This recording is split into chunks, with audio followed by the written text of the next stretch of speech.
We begin tonight in Weld County, where a record number of people are seeking to get their concealed carry license. A new law went into effect this summer, making it more difficult to obtain a concealed handgun permit in Colorado.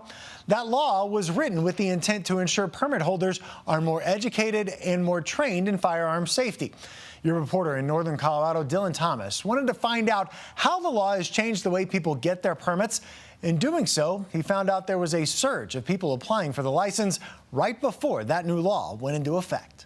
The responsibility of being a smart and trained gun owner has resonated with me. Slowly apply pressure.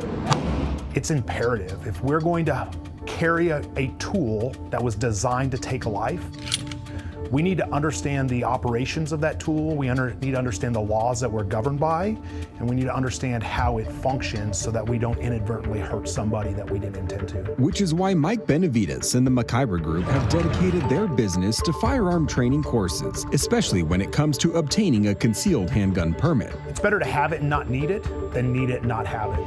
In Colorado, it's illegal to carry a hidden firearm unless you have a concealed handgun permit or CHP.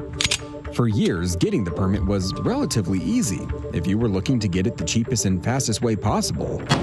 They would just go to a hotel conference room, sit in there for 90 minutes, pay $50, get their concealed handgun permits. But last year, Governor Jared Polis signed House Bill 241174. Under the new law, new applicants in Colorado must now be trained by sheriff-certified instructors, attend 8 hours of in-person classroom training, pass a written test with an 80% or better, live fire at least 50 rounds with 70% shooting accuracy, and more.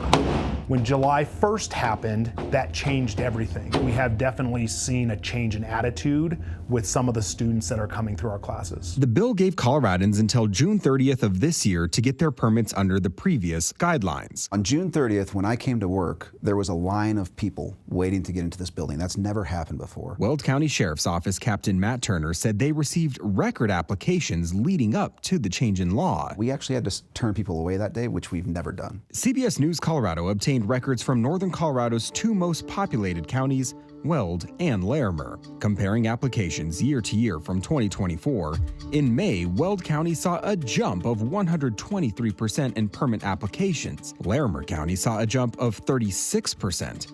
As for June, Larimer County saw a jump of 137%, and in Weld, a whopping 324% increase in applicants came in at the deadline. What it told me is that people were worried. What it told me was people knew that tomorrow I'm not going to have access to this the same way I did today. Turner and the sheriff himself have been outspoken critics of the bill from the start. Only because we don't favor anything that makes it more difficult for law-abiding citizens to have access to their Second Amendment rights. What it does is it delays access, it creates more fees, and for some people, that may make it unattainable. No other questions about what we talked about today? Unlike many courses prior to the change in law, McIver was already requiring their students to attend extended in-person classes and to conduct live fire. Follow through, back on target. Because we felt it was important to know that these individuals we were giving a certificate to were proficient, not going to hurt themselves. Trigger finger in position. Benavides and his team have added a few extra subjects to their courses to meet state standards.